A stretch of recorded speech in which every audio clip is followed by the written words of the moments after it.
Hello and welcome to my YouTube channel chemical journey with SP.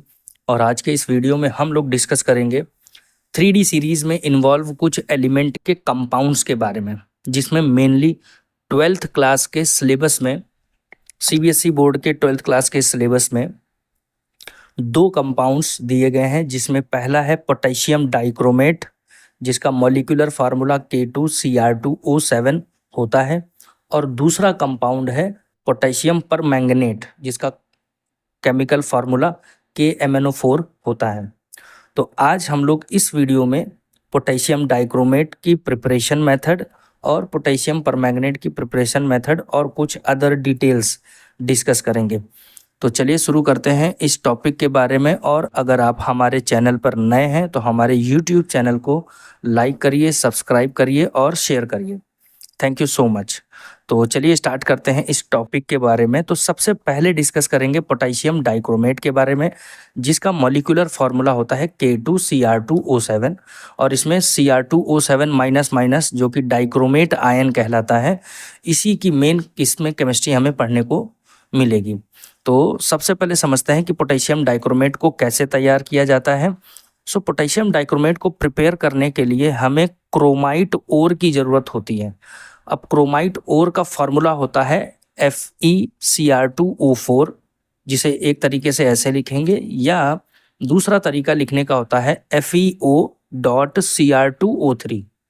इन दोनों तरीके से आपको बुक्स में देखने को भी मिलेगा कि ये दो तरीके से इस फॉर्मूले को रिप्रेजेंट किया जाता है। तो सबसे पहले क्या करते हैं, सोडियम क्रोमेट को प्रिपेयर किया जाता है।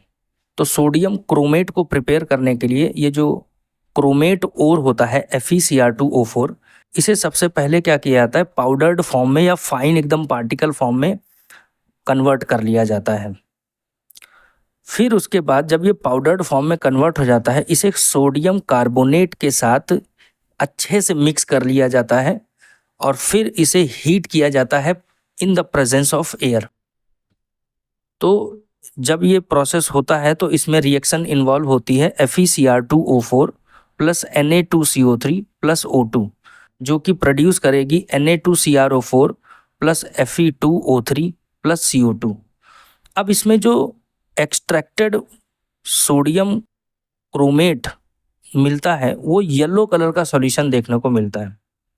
जैसे ही इस पूरे एक्सट्रैक्टेड कंपाउंड को आप वाटर में डिसॉल्व करते हैं तो येलो कलर का सॉल्यूशन देखने को मिलता है, जो कि सोडियम क्रोमेट का होता है। जबकि Fe2O3 और बाकी सब जो चीज़ें हैं वो जो कंपाउंड है ये वाटर में इनसॉल्युबल रहता है, जो कि उसी में रह जाता है और CO2 गैस बाहर निकल जाती है। सेकेंड स्टेप इसमें रहता है सोडियम क्रोमेट को सोडियम डाइक्रोमेट में कन्वर्ट करना होता है। To proceed this, Na2CrO4 which is known as sodium chromate is actually treated with dilute H2SO4 which converts Na2CrO4 into Na2Cr2O7। इससे जो सॉल्यूशन होगा वो ऑरेंज कलर का दिखने लगता है। यानी पहले जो सॉल्यूशन येलो कलर का था, अब वो सॉल्यूशन दिखने लगेगा ऑरेंज कलर का। Now this sodium dichromate is actually converted into potassium dichromate by the reaction with KCl, that is potassium chloride।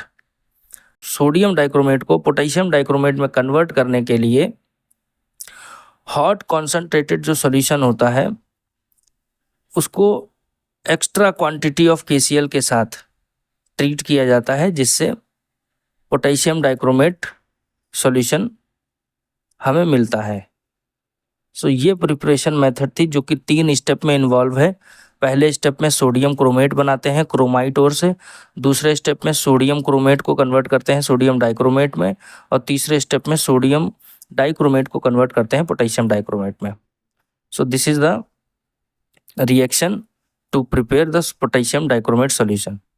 अब अगर बात कर लेते हैं कुछ प्रॉपर्टीज़ के बारे में, तो पोटेशियम डाइक्रोमेट जो है वो pH डिपेंडेंट सॉल्यूशन होता है। अगर पोटेशियम डाइक्रोमेट के सॉल्यूशन को अगर आप प्रिपेयर कर लें और अगर उसका pH वेरी करें तो वो कंपाउंड अपने एग्जिस्टिंग नेचर को लूज कर सकता है। अगर आप एसिडिक सॉल्यूशन पोटेशियम डाइक्रोमेट का तैयार करते हैं तो वो ऑरेंज येलो टाइप कलर का देखने को मिलता है। लेकिन जैसे ही उसका पीएच आप चेंज करते हैं तो उसका सॉल्यूशन येलो कलर की तरफ शिफ्ट होने लगता है कंप्लीटली। तो यहाँ पर रिएक्शन क्या होती है कि एक्चुअली K2Cr2O7 है, वो स्लोली क्या होता है, पोटेशियम क्रोमेट की तरफ शिफ्ट होने लगता है, दैट इज K2CrO4, जिसका कलर येलो कलर का होता है। इसलिए इसका जो सॉल्यूशन है वो पीएच डिपेंडेंट होता है। So in acidic medium the colour of solution is orange yellow, but in basic medium the colour of solution is yellow. यानी कि जैसे ही आप जो एसिडिक सॉल्यूशन था पोटेशियम डाइक्रोमेट का, उसको बेसिक पीएच की तरफ जब आप बढ़ाते हैं, उसको लेकर जाते हैं सॉल्यूशन के पीएच को, तो उसका कलर चेंज होने लगता है, बिकॉज K2Cr2O7 कन्वर्ट हो जाता है K2CrO4 में, जिसकी वजह से जो K2Cr2O7 है उसका प्रॉपर्टी पीएच डिपेंडेंट होता है, उस यानी सॉल्यूशन का पीएच बदलेगा तो उसका कलर भी चेंज हो जाएगा। अब अगर बात करें पोटेशियम डाइक्रोमेट के स्ट्रक्चर की, तो पोटेशियम डाइक्रोमेट का जो स्ट्रक्चर होता है उसमें क्रोमेट आयन पाया जाता है, जिसे CrO4 माइनस माइनस कहते हैं। जैसे आपने देखा होगा K2CrO4 और या Cr2O7 भी देखेंगे तो उसमें एक लिंकेज बनेगा, ऐसे दोनों क्रोमियम एटम के बीच में एक ऑक्सीजन का लिंकेज रहता है। बाकी K2Cr2O7 या K2CrO4 दोनों में ही टेट्राहेड्रल स्ट्रक्चर देखने को मिलता है। तो इस चीज़ का ध्यान रखेंगे कि K2Cr2O7 या K2CrO4 दोनों में इनकी स्ट्रक्चर कैसी होती है। तो ये K2Cr2O7 या K2CrO4 दोनों ही टेट्राहेड्रल स्ट्रक्चर के होते हैं, और इसमें जो K2Cr2O7 होता है उसमें CrOCr जो बॉन्ड एंगल होता है वो 126 डिग्री होता है। अब अगर बात कर लेते हैं कि इनका यूज़ क्या क्या है, तो जो पोटेशियम डाइक्रोमेट है उसका यूज़ लेदर इंडस्ट्री में टैनिंग के लिए किया जाता है, जो क्रोम टैनिंग कहलाती है। इसके अलावा कई ऐसे वेरियस कंपाउंड हैं जैसे K2CrO4, Cr2O3, CrO3, CrO2Cl2। CrO2Cl2 के बारे में हम लोग आगे भी पढ़ेंगे। इटार्ड रिएक्शन में क्रोमिल क्लोराइड होता है ये, और क्रोम एलम हो गया, क्रोम येलो हो गया, क्रोम रेड हो गया। इन सभी कंपाउंड की मैन्युफैक्चरिंग में या प्रिपरेशन में भी K2Cr2O7 यूज़ होता है। वॉल्यूमेट्रिक एनालिसिस में Iron+2 या I- जो आयंस होते हैं उनका रेडॉक्स टाइट्रेशन करने में यूज़ होती है। आपने देखा होगा मोहर सॉल्ट का यूज़ करते हैं टाइट्रेशन में। बाकी फोटोग्राफी में भी इसका यूज़ होता है, और जिलेटिंग फिल्म जो होती है उसकी हार्डनिंग में भी इसका यूज़ किया जाता है, और it is also used as an oxidising agent. और ग्लासवेयर्स को साफ करने में भी पोटेशियम डाइक्रोमेट का जो एसिडिक सॉल्यूशन होता है उसका यूज़ किया जाता है। जितनी भी बड़ी बड़ी लैब्स होती हैं जहाँ पे ग्लासवेयर्स बड़े लार्ज स्केल पर यूज़ किए जाते हैं, तो उनकी जो सफाई का काम है, क्लीनिंग का काम है, वो पोटेशियम डाइक्रोमेट के एसिडिक सॉल्यूशन के थ्रू ही होता है। सो this is all about potassium dichromate. Thank you so much.